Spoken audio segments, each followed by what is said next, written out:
ပုဂ္ဂိုလ်မပြောဘူးဒေါသသည်ပဲဒေါသသည်မကောင်းကျိုးကိုပေးတတ်တယ်ဒေါသသည်ဆိုးတယ်ဒေါသထွက်တဲ့လူဆိုးတယ်လို့မပြောဘူးဒေါသတရားအလွန်ဆိုးတယ်အဲ့ဒါလို့ပုဂ္ဂိုလ်မဆက်ဆက်ပဲနဲ့ဓမ္မတသက်ကိုသာဟောလို့သူ့ကိုအရဏဝိဟာရီအရာမှာထူးခြားတဲ့ပုဂ္ဂိုလ်တူဖြစ်မြတ်စွာဘုရားချီးမွမ်းတယ်နောက်တစ်ခုကတော့သူ့ရဲ့အကျင့်တိလအကျင့်မုံကြံမုံကဘာလို့လဲဆိုနေ့စဉ်ဆုံးခံကြွတဲ့အခါမှာဆွမ်းရတဲ့အိမ်နေဘယ်အိမ်ရဆွမ်းရပြီးဆိုရင်အဲ့ဒီချိန်လေးမှာသူကမေတ္တာပို့ပြီးတော့ဇံဝင်စားတယ်မေတ္တာဇံဝင်စားမေတ္တာဇံဝင်စားပြီးမှဆွမ်းလောင်းတာကိုလက်ခံတယ်အိမ်တိုင်းဟာသူကမေတ္တာပို့ပြီးသားဖြစ်သွားနော်အဲ့ဒါတော့အတော်လေးအတုခိုးစရာကောင်းတဲ့ဟာပေါ့နော်ဘယ်နေရာရောက်ဆွမ်းရပြီးဆိုရင်အဲ့ဒီမှာသူကတော့ဇံဝင်စားသည့်အထိအောင်မေတ္တာပို့ရိုးချမ်းသာကြပါစေဒီလိုမဟုတ်ဘူးအိမ်သူအိမ်သားတွေကိုအာယုံပြုပြီးတော့မေတ္တာဇံဝင်စားလိုက်တယ်အဲ့ဒီလိုမေတ္တာဇံဝင်စားပြီးတဲ့အခါမှာဟိုကဆွမ်းလောင်းတဲ့အချိန်လေးမှာဆွမ်းလက်ခံတယ်အဲ့တော့ဘာဖြစ်တုံးဆိုသူဟာအလူကံပုဂ္ဂိုလ်တယောက်အနေနဲ့တမဒီပင်ကိုယ်ကယဟန္တာဖြစ်ုံများမကမေတ္တာဘာဝနာပွားပြီးတော့မှပစ္စည်းဝတ္ထုကိုလူခန္ဓာဖြစ်သည့်အတွက်ကြောင့်သူ့လောင်းထုလဲရတဲ့ဒါနကောင်းမှုတွေဟာချက်ချင်းဆိုသလိုကြုတ်ပြီးတယ်အကျိုးရကြတယ်ဒီလိုဆိုတယ်အဲ့ဒါကိုအလူခံတဲ့ပုဂ္ဂိုလ်ကလည်းအလူခံတိုက်သွားတယ်ပေါ့လူတဲ့ပုဂ္ဂိုလ်တွေလည်းပဲအကျိုးရှိသွားတယ်အဲ့ဒါကိုစံနမူနာယူထားပြီးတော့ဗမာပြည်မှာစံမဝင်စားနိုင်တော်လည်းပဲတရားဓမ္မတွေကိုသီလဆောက်တည်ခိုင်းတယ်၅ပါးသီလရှုတယ်ပြီးရင်ဘုန်းကြီးတွေကမေတ္တာပို့တယ်မေတ္တာပွားတယ်ဒါဒီအစဉ်လာလောက်ထားတဲ့သဘောဒီအစဉ်လာလောက်ထားပစ္စည်းအလူမခံခင်အရင်မေတ္တာပို့တယ်ဒါမေတ္တာပို့တဲ့သဘောနော်အဲ့တော့မေတ္တာတော့ရွတ်တဲ့ဆိုမေတ္တာပွားတာ၅ပါးသီလခံယူဆောက်တည်လိုက်တာအလူကံပုဂ္ဂိုလ်တွေဘက်ကပြင်ဆင်ခြင်းပဲမေတ္တာတော့ရွတ်ဖတ်ပြီးတော့မေတ္တာပွားခြင်းသည်အလှကံပုဂ္ဂိုလ်တို့ရဲ့ပြင်ဆင်မှုပဲဒီပြင်ဆင်မှုနှစ်ခုလုပ်ပြီးတော့မှလှူတာဟာပို့ပြီးတော့အကျိုးကျေးဇူးများတယ်အလှရဲ့အကျိုးကျေးဇူးပိုများတယ်ဆိုတဲ့စကားအရာဒီလိုလုပ်တာအဲ့ဒါကြောင့်မို့ရှင်သူဗုဒ္ဓမထေရမြတ်ကတော့အိမ်တိုင်းမှာမေတ္တာပို့ပြီးမေတ္တာဘာဝနာပွားမေတ္တာဇံတရားနဲ့နေပြီးတော့မှဆွမ်းကိုလှူခံလေးရှိလို့သူ့ဒက္ခိနေယအလှူခံပုဂ္ဂိုလ်တွေထဲမှာအထူးခြားဆုံးပုဂ္ဂိုလ်တို့ဆိုပြီးတော့ခုံတူဘွယ်တူနှစ်ခုပေးတာနော်အရဏဝိဟာရီဆိုတော့လုံးဝအပြစ်ကင်းပြီးကိလေသာကင်းပြီးလုံးဝအပြစ်ကင်းတဲ့စကားမျိုးကိုပြောတယ်ဒက္ခိနေယမြတ်သောအလှူကိုခံတိုက်တဲ့ပုဂ္ဂိုလ်တွေထဲမှာလည်းထူးခြားတယ်လို့ဒီလိုမြတ်စွာဘုရားကဂုဏ်ကြီးထုတ်ဖော်ပြီးတော့ချီးမွမ်းခံရတဲ့ပုဂ္ဂိုလ်သူမြတ်ပါသူဟာဝိပဿနာကျင့်စဉ်တစ်ခုကျင့်ပြီးယဟန္တာဖြစ်သွားပြီးတဲ့နောက်မှာခရီးတတဇာရီကြွတယ်ဘယ်ကိုကြွသွားတော့ဆိုရာဇဂုမြို့ကိုကြွသွားတာရာဇဂုမြို့ရောက်တဲ့အခါကျတော့ဒီအနာရဝိန်တို့သူဗုဒ္ဓီတို့ဆိုတာမျက်နှာကြီးတွေလေတထေးတွေကိုဗေမိသာရမင်းကြီးတို့ကလည်းတထေးဆိုတော့သိတာပေါ့နော်အဲတထေးဆိုလူသိတယ်အဲ့ဒါဟုတ်လားထေးတဲ့ပစ္စည်းချမ်းသာကြွယ်ဝတဲ့ပုဂ္ဂိုလ်ဆိုဘုရင်ကိုယ်တိုင်ကဟိုရင်ဖြစ်တယ်ရှင်သူဝတီကြွသွားတဲ့အခါမှာဘုရင်ကြီးကိုယ်တိုင်ကလာပြီးတော့တွေ့တယ်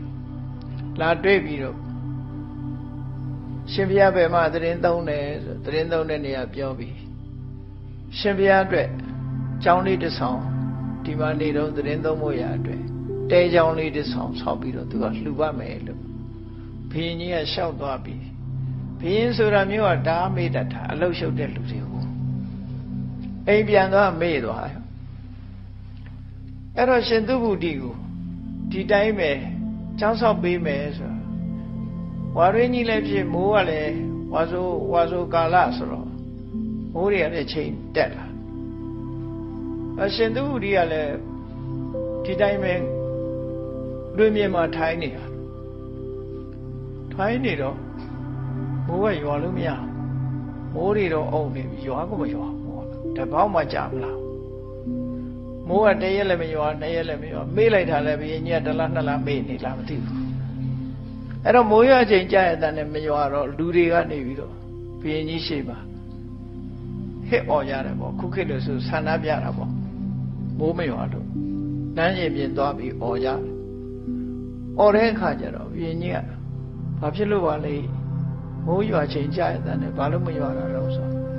အဲ့ချက်တော့မှရှင်သူဗုဒ္ဓကိုကျောင်းဆောက်ပေးမယ်ဆိုပြီးတော့မေ့သွားတာအဲ့ကျောင်းဆောက်ပေးမယ်ဆိုတော့မေ့သွားလို့ချက်ချင်းသွားပြီးတော့နော်တဲလေးတစ်လုံးမြန်ဆောက်ပေးရတယ်လုံးလုံးချုံချုံသိရဒီတက်ကဲမိုးကျောင်းလေးပေါ့အဲ့ဒါလေးဆောက်လိုက်တဲ့အခါကျတော့ရှင်သူဗုဒ္ဓကငါကပြင်ဘက်မှာဒီတိုင်းထိုင်နေတာအဲ့ဒါလို့ပြင်ဘက်မှာထိုင်နေတဲ့ကျောင်းလေးလဲဆောက်ပြီးတော့ဘုရင်ကြီးကအရှင်ဘုရားဒီထဲသတင်းသုံးမှတပြီးတော့မေ့နေလို့ဆိုအဲ့ကြတော့ကျောင်းနဲ့လဲရွှေ့သုံးသတင်းသုံးတဲ့အခါကျမိုးလေးကဖြောက်ဖြောက်နဲ့လှုပ်လာတယ်အဲ့ကြတော့နော်တဖြောက်ကလေးလှုပ်လာတဲ့အခါမှာရှင်သူဗုဒ္ဓကဒီကာထာကိုမိုးကိုလှမ်းပြောတဲ့ကာထာကိုနော်သန္နာမေကုတိကဒုက္ခနိဝါဒငါရဲ့တဲလေးကအမိုးလုံးနေပါပြီနေလို့ထိုင်လို့လည်းကောင်းတယ်ဒီတက်ကဲမိုးလေးကသူကပူတဲ့အခါကျတော့လေဟိုအေးတယ်အေးတဲ့အခါကျတော့လေနှွေးတယ်တခါနယ်သာလန်နိုင်ငံရောက်သွားတဲ့အခါနာရန်မြို့တောကြီးတဲ့ဝင်သွားတော့တက်ကဲမိုးအိမ်ကြီးတွေတွေ့တယ်ဟာတက်ကဲမိုးအိမ်ကြီးတွေနဲ့ပါလားဒီဆိုအဲ့ဒီလိုက်တခါကြီးတယောက်ကပြောအရှင်ဘုရားတဲ့တထေးမှဒီအိမ်နေနိုင်တာတဲ့တကယ်မို့အိမ်ကတထေးမှနေတာစဉ်းစားကြည့်ပြောင်းပြန်မယ်ဒီကတော့သူမိုးမှတထေးထင်တာအဲ့တကယ်မိုးကအရှင်ဘုရားတထေးမှနေနိုင်တာတကယ်ရလဲတပေလောက်ထူတယ်ဒူကြီးတွေအပေါ်မှာမိုးထားတာအဲ့ဒီတကယ်မိုးကစနိုးတွေကြရင်လည်းသူကသူလျှော်ဆင်းသွားပြီးတော့အေးဓာတ်ကအောက်ကိုမပေါက်ဘူးအေးတဲ့ရာသီမှာလည်းအဆင်ပြေတယ်ပူတဲ့ရာသီမှာလည်းအဆင်ပြေတယ်သဘောကျရင်ဒီမှာလည်းတက်ကဲတွေရှိတယ်တက်ကဲမိုးလေးနဲ့အဲ့ဒါကြောင့်မို့လို့ရှင်သူဗုဒ္ဓကပြောတာငါတဲလေးဟာမိုးထားပြီးပြီဒုက္ခနိဝါဒနေလို့ထိုင်လို့လည်းကောင်းတယ်လေလုံးမိုးလုံးလည်းဖြစ်နေပြီဝတ္တဒေဝယထာဒုက္ခမိုးနဲ့မင်းစိတ်တိုင်းကြတာရွာတော့ဖြောက်လုံးမနေနဲ့စိတ်တိုင်းညရွာချလိုက်ဆိုပြီးတော့မိုးနဲ့တာကိုတို့လမ်းပြောတဲ့စကားစိတ်တံမေသူတမဟိတံဝိမု ക്ത ံသူ့ရဲ့အခြေအနေတစ်ခုဖော်ပြတာစိတ်တံမေသူတမဟိတံငါရဲ့စိတ်လေးဟာတည်ငြိမ်ပြီးတော့နေတယ်ကိရိတာညစ်ကြေးတွေကလည်းအလုံးကင်းဝေးပြီးလွတ်မြောက်ပြီးတော့နေတယ်ဒါသူယဟန္တာဖြစ်နေတာကိုသူပြောပြတဲ့စကားပဲเนาะသူဟာစိတ်တံမေသူတမဟိတံဖြင့်တမာရီစွာသူရှိလို့ဥဒိစ္စဆိုကိလေသာသူမှမရှိဘူးလို့ပြောတာဝိမု ക്ത ံဆိုခြံတဲ့ကိလေသာတွေအလုံးကလည်းသူလွတ်နေပြီအလုံးသူစိတ်ဓာတ်ဟာငြိမ်သက်ပြီးအဆိုးတွေကအပူပင်တွေကအလုံးလွတ်နေတယ်လွတ်သွားပြီအာတာပိဝိဟရာမိ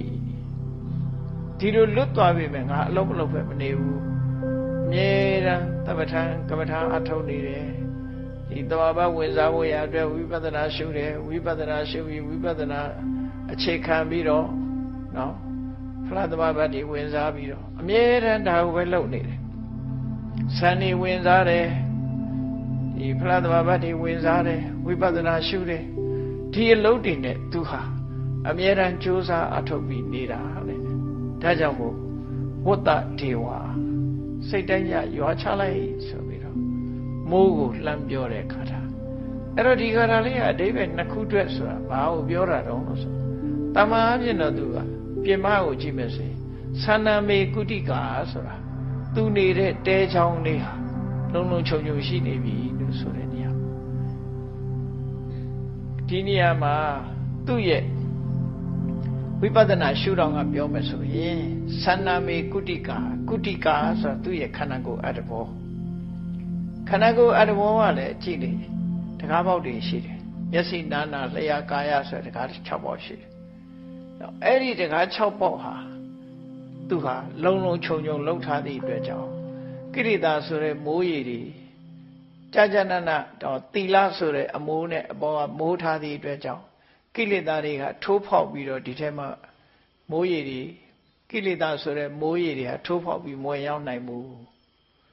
လူရဲ့ခန္ဓာကိုယ်ကသူက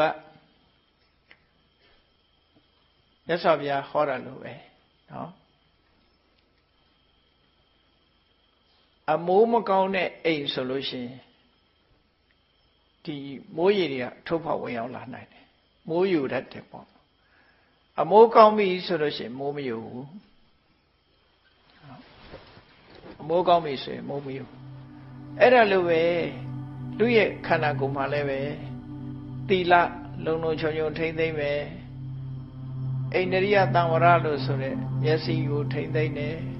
နားကိုထိမ့်သိမ့်တယ်နှာခေါင်းအဲ့ဒီမျက်စိနာနာလျှာကာယနေပြီးတော့ကိလေသာစိတ်တွေမဖြစ်လာဘူးအလုံးဟာလုံခြုံပြီးတော့နေတယ်ကိလေသာတွေရဲ့ဝင်ပေါက်တစ်ခုမှမရှိတော့ဘူးဆိုရင်သန္နာမေကုတိကာသူ့ရဲ့ခန္ဓာကိုယ်အတ္တဘောလေးဟာလုံခြုံနေတယ်ကိလေသာတွေထိုးဖောက်ပြီးမဝင်ရောက်နိုင်ဘူး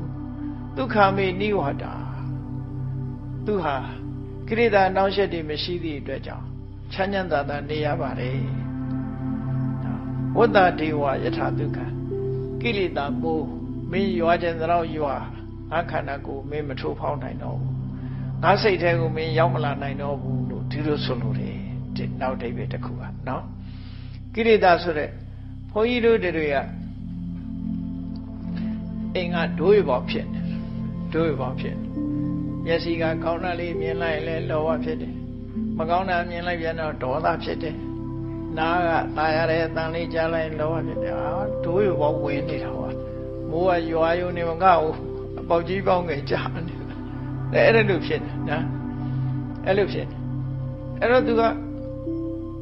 အမှန်တမ်းအဓိပ္ပာယ်ရှိတယ်သန္နာမေကုတိကာငါခန္ဓာကိုယ်အတဘောဆိုရဒီအိမ်လေးကမိုးလုံးလေးလုံးဖြစ်နေပြီမင်းရွာချင်းရွာလိုက်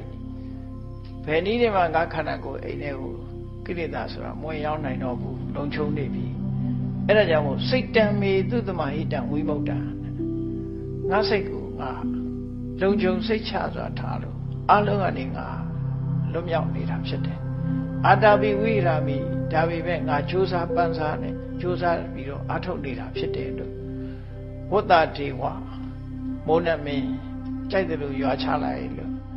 ဒီအမတ်တရားစကားကိုပြောတာဟာသူခန္ဓာကိုယ်ကိုရည်ရွယ်ပြီးတော့ပြောတယ်လို့လည်းအဓိပ္ပာယ်ရတယ်သူနေတဲ့ကြောင်းလေးကိုရည်ရွယ်ပြီးတော့ပြောတယ်လို့လည်းအဓိပ္ပာယ်ရတယ်အဓိပ္ပာယ်နှမျိုးထွက်တဲ့ညာလို့တာမန်အဓိပ္ပာယ်လေးကတစ်ခုနော်ကြောင်းလေးမိုးလုံးလို့ရွာလိုက်ဆိုတာအပြင်ဟာခန္ဓာကိုယ်ကြီးဟာသူကသီလသမာဓိပညာဆိုတဲ့သိက္ခာ300အကျင့်မြတ်တွေနဲ့လုံးလုံးခြုံခြုံထိမ့်သိမ်းဆောက်ရှောက်ထားသည့်အတွက်ကြောင့်ဘယ်ကိလေသာမိုးကမှထွန်းဖောက်ပြီးမဝင်နိုင်ဘူးသူစိတ်တွေကတည်ငြိမ်နေတယ်အေးချမ်းနေတယ်ဒါပေမဲ့ကြိုးကြိုးစားစားသူအထောက်နေတယ်ဆိုတာကိုပြောပြခြင်းအပြင်ကိလေသာမိုးကိုစိန်ခေါ်တဲ့စကားလည်းဖြစ်တယ်ပေါ့ဒါကြောင့်မို့သူဟာယန္နာဖြစ်ကြောင်းကိုထင်ရှားပြတဲ့စကားရဖြစ်သည့်အတွက်ကြောင့်အညာပြကရဏယန္နာဖြစ်ကြောင်းကိုကြေညာတဲ့သဘောလေးရောက်တယ်